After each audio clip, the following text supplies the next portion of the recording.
Amen. If you have your Bibles, and I hope you do, would you open with me to the book of Nehemiah, chapter 3? And if your children are going off to children's church, they can be dismissed at this time. But for the rest of us, we're going to continue our study through Nehemiah 3. And many of y'all may be aware of this, but my wife, Emily, is not from here.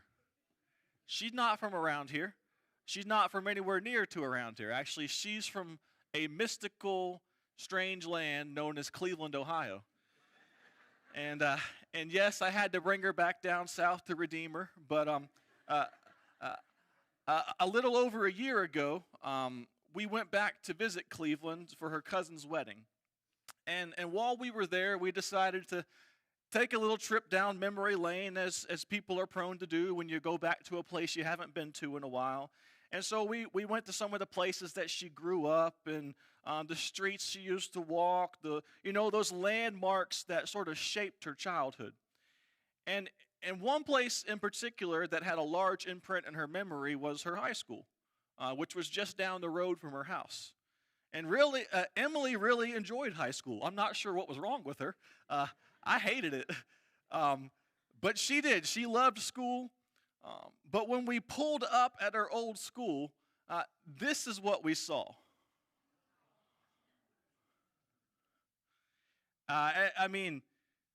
Obviously we were shocked, right? I mean, half the building's gone, the walls are torn, the roof is caved in, piles of concrete and steel scattered across the ground. I mean, it looked like a bomb had gone off. What had once been a place of laughter and life and students rushing to class and memories being made was now just a pile of rubble. And church, I think every one of us has seen something like that. Something that was once beautiful that has now fallen into ruin. Maybe it was a house left to rot, a church that closed its doors, a life and marriage that drifted far from what it once was. Church restoration always begins with the same question: can this be built again? And that's where we find God's people in Nehemiah chapter 3. Jerusalem's walls have been broken for generations at this point. What had once been a symbol of God's presence and protection now lies in heaps of stone and shame. But through Nehemiah, God begins to do what only He can do, to rebuild what has been ruined and to restore His people for His glory. And so as you look at Nehemiah chapter 3, you're going to see a long list of builders and gates and things that you might think are far removed from your situation. But I want you to see this morning that it is a story of renewal, of worship, of unity. It's a story of God's people rising to build again. And so, as we turn to this chapter, the question that's really laid before us is this: how does God restore what's been broken in His own people? How does God restore what's been broken in His people? And how do we join Him in that work? So Nehemiah chapter 3, if you're with me, we're starting in verse 1. If you're there, say word. All right, let's get into it. Then Eliashib, the high priest, rose up with his brothers, the priests, and they built the sheep gate. They consecrated it and set its doors. They consecrated it as far as the Tower of the 100, as far as the Tower of Hananel. And next to him the men of Jericho built. And next to them Zakur and the son of Imri built. Church, the first thing I want you to see here at the beginning of this passage is that restoration begins with worship. Restoration begins with worship. Do you notice the first builders mentioned in Nehemiah chapter 3 are not masons, they're not carpenters, it's not the nobles, it's the priest. Nehemiah begins this record of detailing who was helping to build. He begins it not at a random place, but he begins it with the priest. And they're not just starting at random on the wall, but they are starting on a particular section of the wall at the sheep gate. And the sheep gate would have been located near the northeastern side of Jerusalem, near the Temple Mount. But the matter of starting on the sheep gate is significant, not just geographically, but theologically, because the sheep gate was the entrance through which the sheep, the animals, were brought into the city for what? For sacrifice. So when Nehemiah begins the work here, this is not just a certain construction strategy, but it is a declaration of spiritual priority. That the first thing to be rebuilt is not the marketplace or the military defenses, but the means of worship. Before the people of God can rebuild their city, they must renew their relationship with God. But before they can secure the walls, they must sanctify their hearts. And so verse 1 says that Eliashib the high priest and his brothers, they rose up and built the sheep gate. And then twice it emphasizes what? What'd they do? They consecrated it.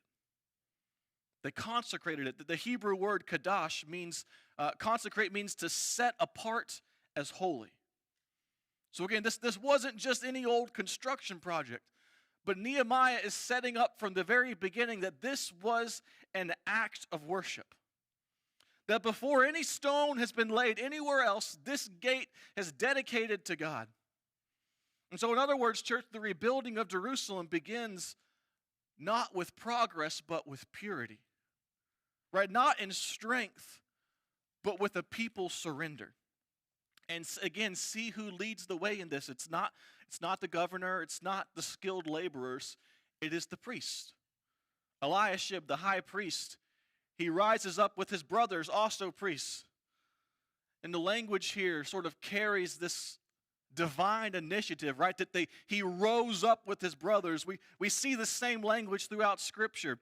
When God calls someone to rise up to make a decisive move. We see this with Abraham, that he rose up early to obey God's command in Genesis 22 when God called him to sacrifice his son Isaac.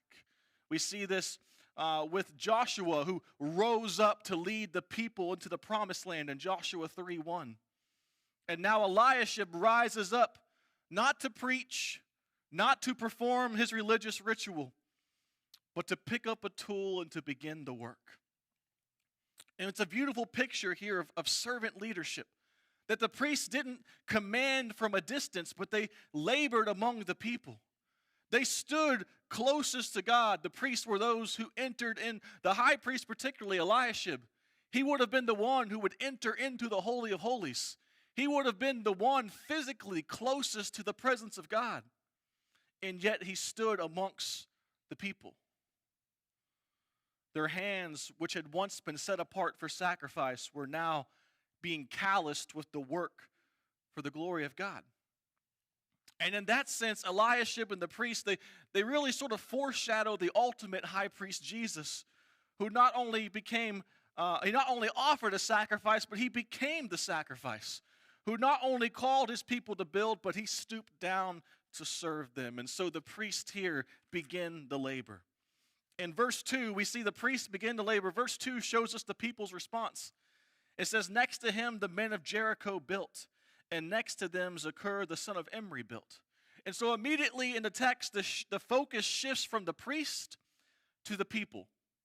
The leaders initiated the work, but the community joined in. And we're going to see this phrase throughout the whole chapter, but this idea of next to him, next to him, next to him. Some 28 times in all. It's like this steady rhythm all throughout the passage, just like the beating of a hammer. The work begins not through the power of one man, but through the partnership of many people joining in to complete the work. And what I want us to see is this is how God's restorative work always begins. Worship leads to work. Consecration leads to cooperation. Before the walls would rise, the altar must be renewed. Before the city is restored, the covenant has to be remembered. God's people can build outwardly when their hearts have been renewed inwardly. And Nehemiah starts where every renewal starts, at the place of sacrifice, with the people of worship, in an act of holiness. And it's almost as if God is saying, if you want to rebuild what's broken, begin with where I meet my people. And I don't know if you've ever taken on any major renovation projects in your home, but when a builder starts a new project, the very first thing they do isn't to pour concrete or to raise a frame.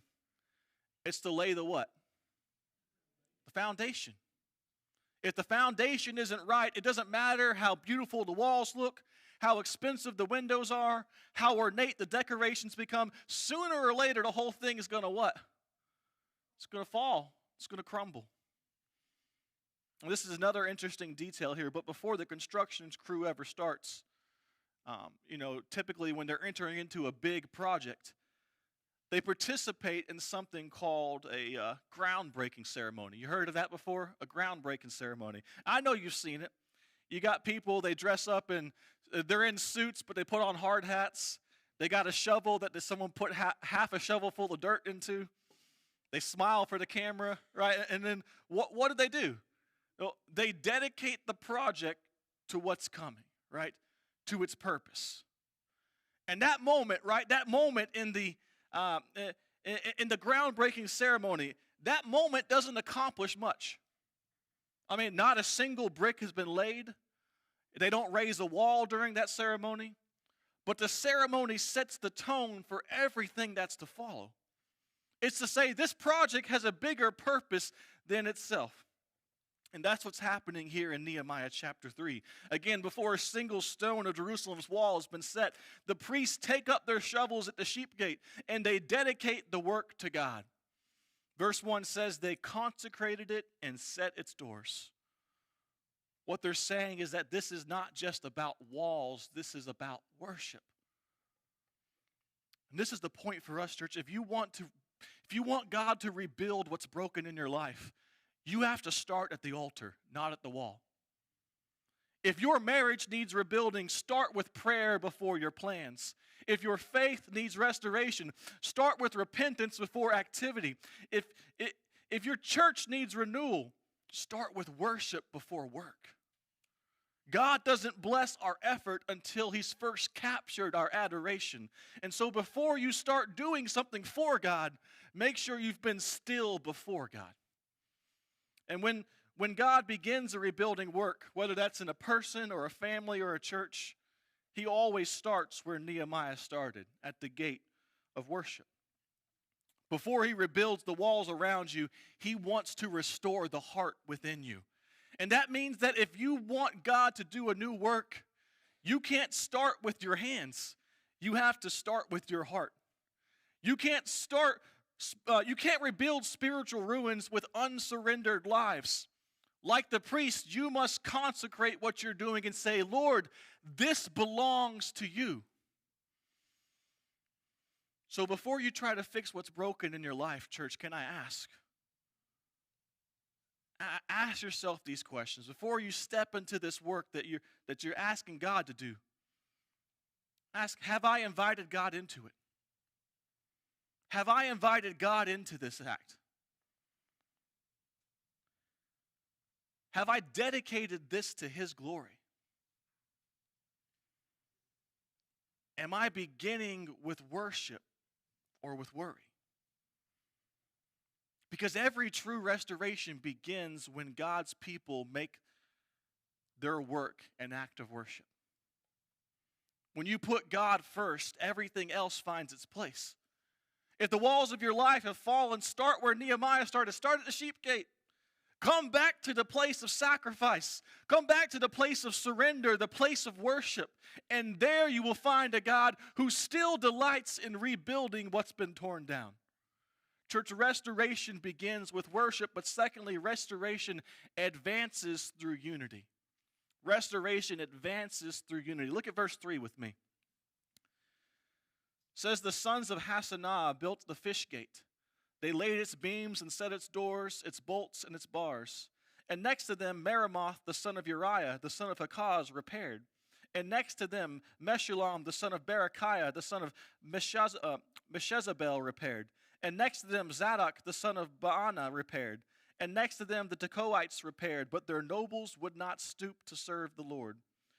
Joiada, the son of Paseah and Meshullam the son of Besodeiah repaired the gate of Yeshanah.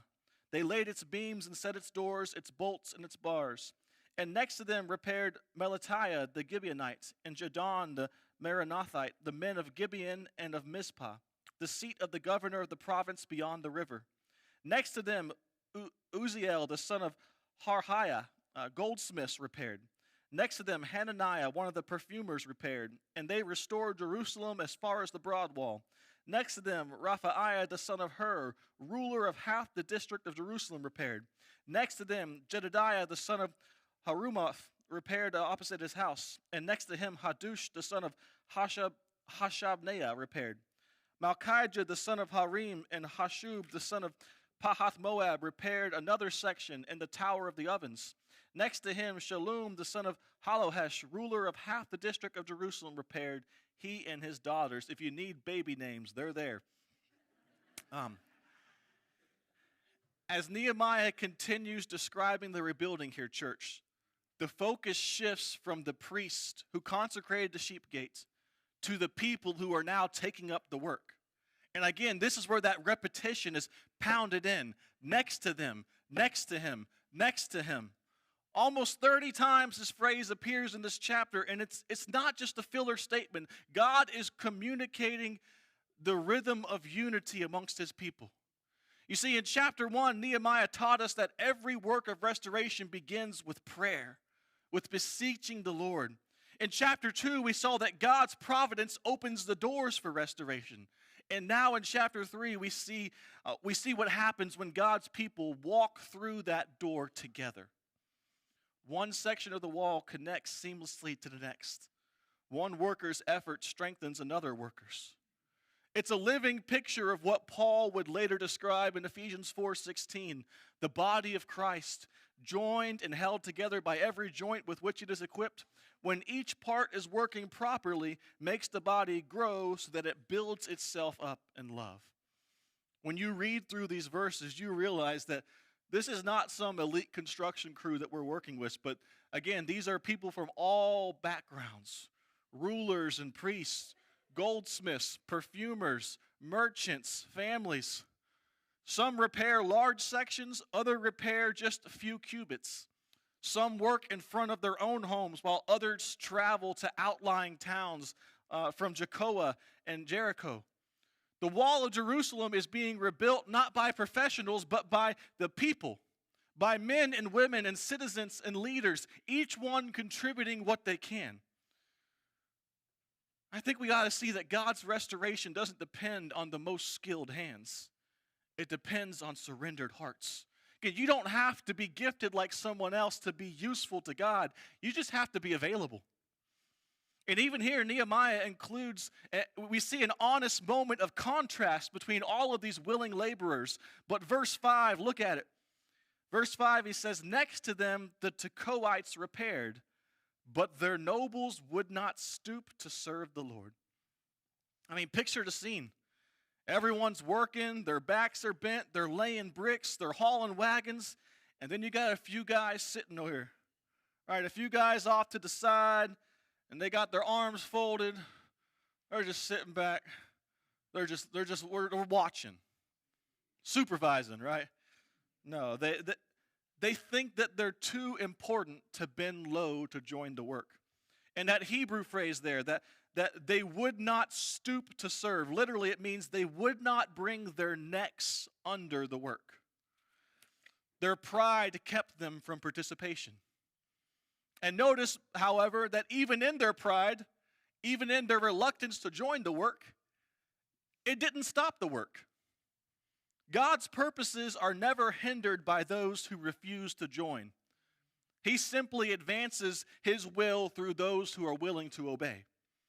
Listen, church, God does not need you to accomplish his task. If we are disobedient, he is able to make even the rocks cry out and give testimony. You won't stop the mission of God by your disobedience, but you will not receive the blessing and the invitation of participation into his divine labor. The common people of Tekoa, they were undeterred by their leader's pride, and they worked all the harder, right? When you see the Tekoites and their leaders and their arms folded sitting in the back, the rest of them, the ones who weren't the nobles, the commoners of the Tekoites, they joined in and worked, and you can read here, and then we'll see later in verse 27 that they completed their section, and they went on to work on another section. And so even though their nobles were sticking their noses up in the air, they continued to work. When pride folds its arms, humility keeps swinging the hammer. But throughout these verses, again, we see that next to him, next to him, next to him. And it's more than just a statement. This becomes a spiritual reality that the people of God here are not competing against one another. They're complementing one another. They're not comparing progress. They complete the work together. There's no jealousy here, no hierarchy, no spotlight seeking, only the humility of cooperation. You do your part, I'll do mine, and together we'll see God complete this work. Even the rulers outside of the Tekoites, right? The other rulers were joining in. I mean, verse 9 says that Rephaiah, right? A ruler of half the district of Jerusalem, repaired his section in the wall. And then verse 12, Shallum, the ruler of the other half of Jerusalem, along with his daughters, takes up the work and begins to build alongside them. And so we got high-ranking men working alongside humble fathers and fathers working alongside their daughters. This is the unity of God's people where title and gender and background no longer divide, but devotion to God unites. It's a living picture of Psalm 133. Behold how good and pleasant it is when brothers dwell together in unity, for there the Lord commands the blessing.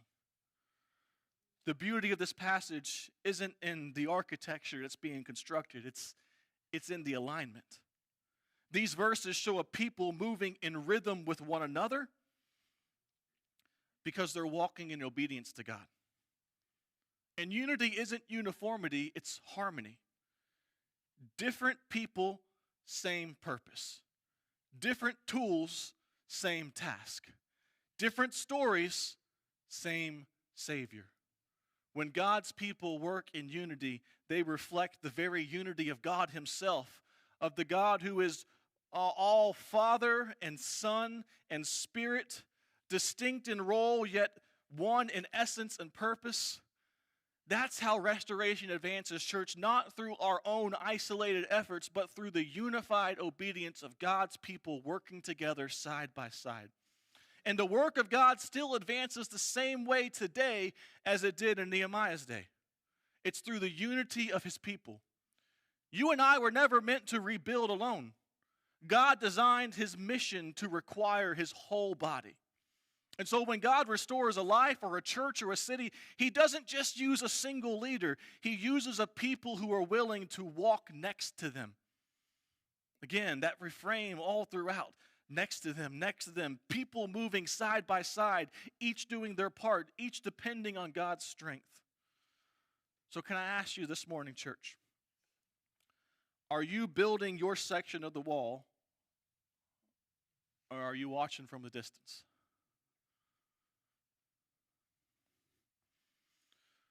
Are you encouraging those next to you, or are you comparing yourself to them? Are you strengthening the unity of the body, or are you straining it through pride or complaint? Maybe your section of the wall looks small, right? Teaching a class, mentoring a young student, serving behind the scenes.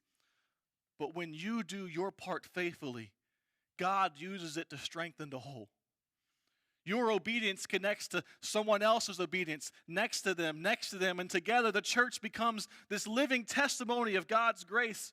Unity doesn't mean that we all are the same, but it means we're all surrendered to the same God. It means laying down our pride and refusing comparison and remembering that the wall only stands when we stand together in the Lord. So I just encourage you, if you're weary this morning, church, if you've been laboring, look beside you. Someone's working next to you. If you're tempted to quit, remember the wall doesn't get built without your section. And if there's division or distance, ask yourself what needs to be repaired in my relationships so that the work can continue. Because when God's people walk in unity, his power follows. Restoration begins with our worship. It advances through our unity, and restoration thrives through cooperation. It thrives through cooperation. Look back at verse 13. Hanun and the inhabitants of Zanoah repaired the valley gate. They rebuilt it and set its doors, its bolts, and its bars, and repaired 1,000 cubits of the wall as far as the dung gate. Malchijah, the son of Rechab, ruler of the district of Beth-Hakerem, repaired the dung gate. He rebuilt it and set its doors, its bolts, and its bars. And Shallum, the son of Kol-Hazeh, ruler of the district of Mizpah, repaired the fountain gate. He rebuilt it and covered it and set its doors, its bolts, and its bars. And he built the wall of the pool of Shelah of the king's garden, as far as the stairs that go down from the city of David. After him, Nehemiah, the son of Azbuk, ruler of half the district of Beth-Azur, repaired to a point opposite the tombs of David, as far as the artificial pool and as far as the house of the mighty men. After him, the Levites repaired. Rehum, the son of Bani, next to him, Hashabiah, ruler of half the district of Keilah, repaired for his district. After him, their brothers repaired. Bavai, the son of Hanadad, ruler of half the district of Keilah. Next to him, Ezer, the son of Jeshua, ruler of Mizpah, repaired another section opposite the ascent to the armory of the buttress. After him, Baruch, the son of Zabai, repaired another section from the buttress to the door of the house of Eliashib, the high priest. After him, Meremoth, the son of Uriah, son of Hakaz, repaired another section from the door of the house of Eliashib to the end of the house of Eliashib. After him, the priest, the men of the surrounding area repaired. After them, Benjamin and Hashub repaired opposite their house. After them, Azariah, the son of Maaseiah, son of Ananiah, repaired beside his own house. After him, Benui, the son of Henadad, repaired another section from the house of Azariah to the buttress and to the corner. Palal, the son of Uzai, repaired opposite the buttress in the tower, projecting from the upper house of the king at the court of the guard. After him, Pedaiah, the son of Parosh, and the temple servants living on Ophel, repaired to a point opposite the water gate on the east and the projecting tower.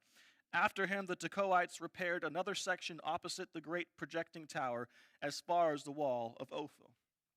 And so beginning in verse 13 here, church, Nehemiah records the moves beyond the priests and the rulers to everyday men and women who are taking up tools and building their part of the wall.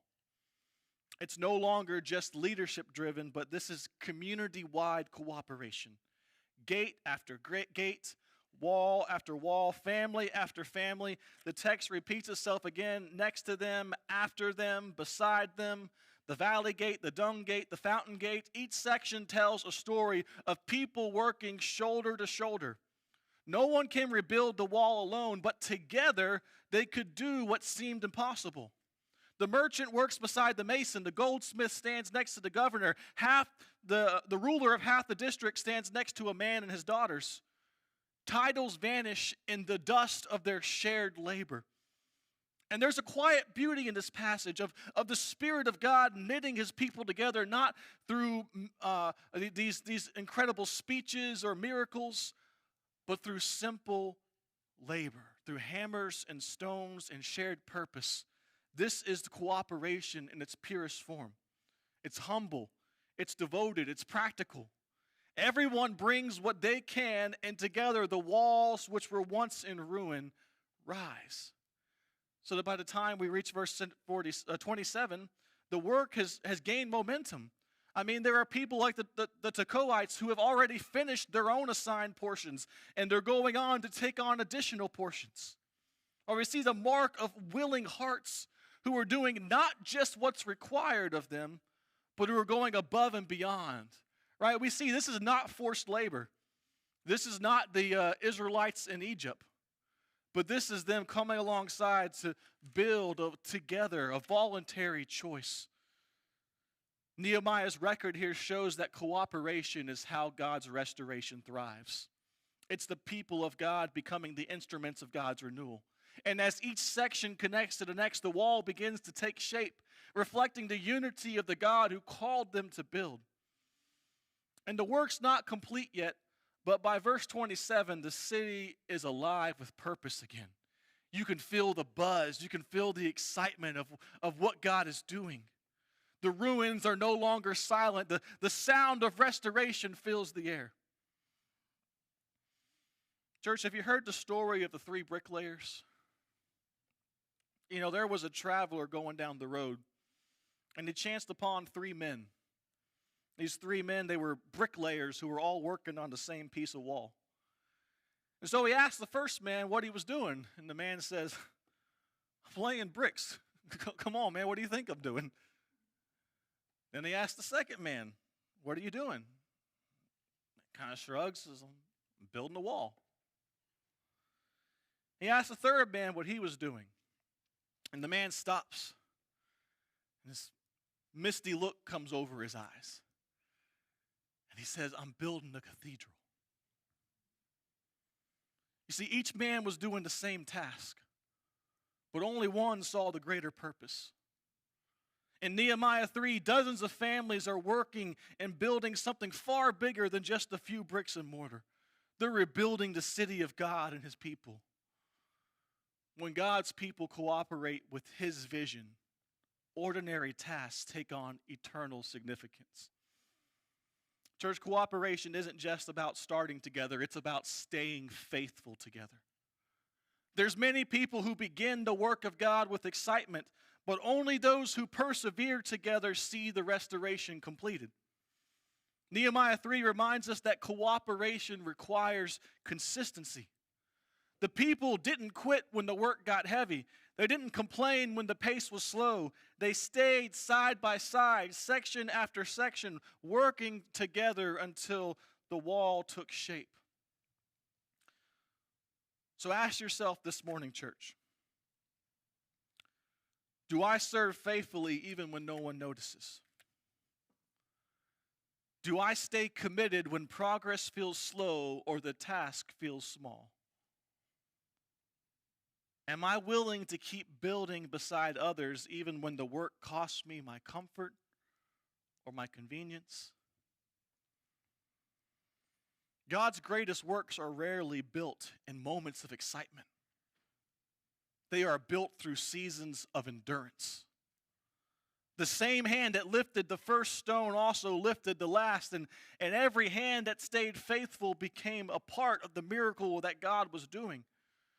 But when we cooperate with perseverance, God multiplies our efforts. He weaves our small acts of obedience into his grand plan of redemption. So don't step back when the work gets hard. Stay at the wall. Because restoration doesn't just begin through cooperation, it continues and it thrives through steadfast, shoulder-to-shoulder faithfulness.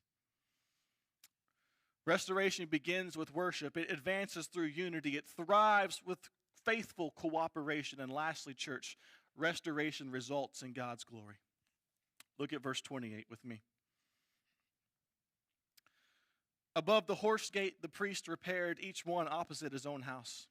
After them, Zadok, the son of Immer, repaired opposite his own house. After him, Shemaiah, the son of Shechaniah, the keeper of the east gate, repaired. After him, Hananiah, the son of Shelemiah, and Hanun, the sixth son of Zalaph, repaired another section. After him, Meshullam, the son of Berechiah, repaired opposite his chamber. After him, Malchijah, one of the goldsmiths, repaired as far as the house of the temple servants and of the merchants opposite the mustard gate, and to the upper chamber of the corner. And between the upper chamber of the corner and the sheep gate, the goldsmiths and the merchants repaired. As the chapter closes here, church, Nehemiah brings his reader in full circle. Right? The people have been repairing from the horse gate to the east gate, and then he brings us back to where? To the sheep gate, where the priest began the labor, where they consecrated the labor. Again, the wall's not finished yet. We're going to see that come about later in chapter 6, but the framework's now in place. And the rhythm of restoration here is unmistakable. What began in consecration now continues in cooperation. And every stroke of labor, all of it points towards one purpose, the glory of God. Again, verse 28 notes that the priest repaired, each opposite his own house. Again, they didn't start with someone else's section. They began with what was right in front of them. True restoration that glorifies God always begins close to home, in our own hearts, in our own families, in our own neighborhoods, our own personal faithfulness. The final verses here, again, they mention the goldsmiths, the merchants, the tradesmen. Every type of person, every kind of work converges in one great purpose. Their diversity magnifies the unity of God's people. It magnifies the majesty of the God they serve. Their obedience turns their construction into worship. And so when Nehemiah ends the chapter, again, he's back where it all started. He's back at the sheep gate.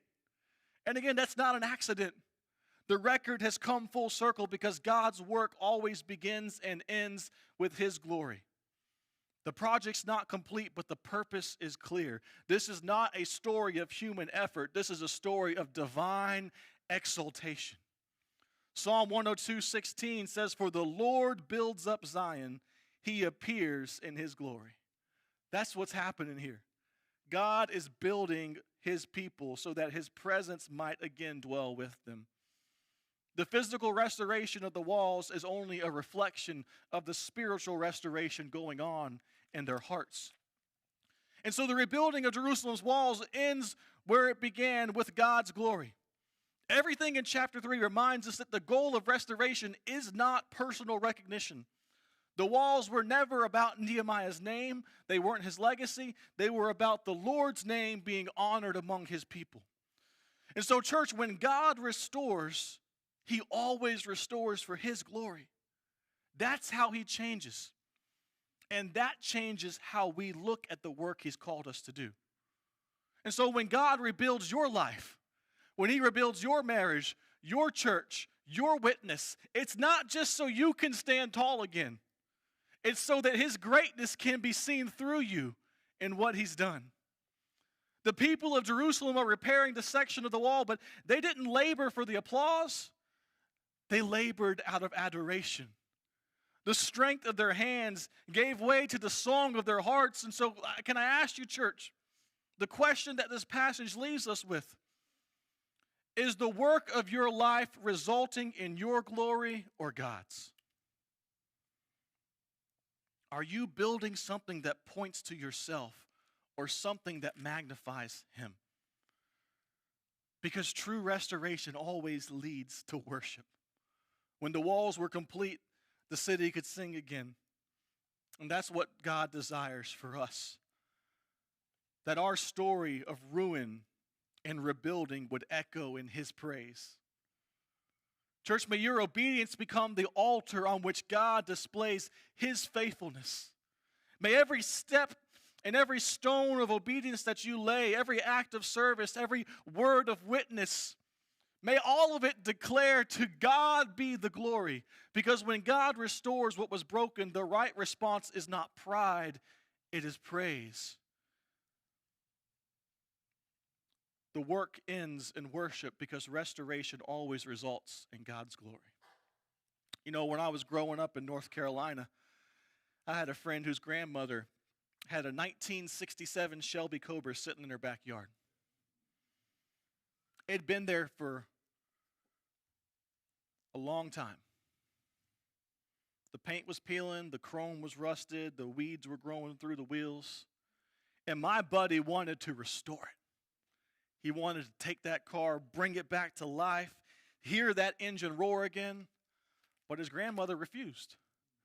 She said, "That car is for my granddaughter one day." And her granddaughter was 3 years old at the time. Well, years went by. The car kept sitting. The metal kept rusting. The engine never turned. The granddaughter grew up, but she never drove that car. Something priceless was left to waste. Not because it lacked power or purpose, but because it was never restored to what it was made to be. And church, that's what happens when God's people stop building for His glory. When the walls stay broken, when our hearts grow cold, when we settle for spiritual rust, the beauty of what God intended sits unused. But when he restores, everything changes.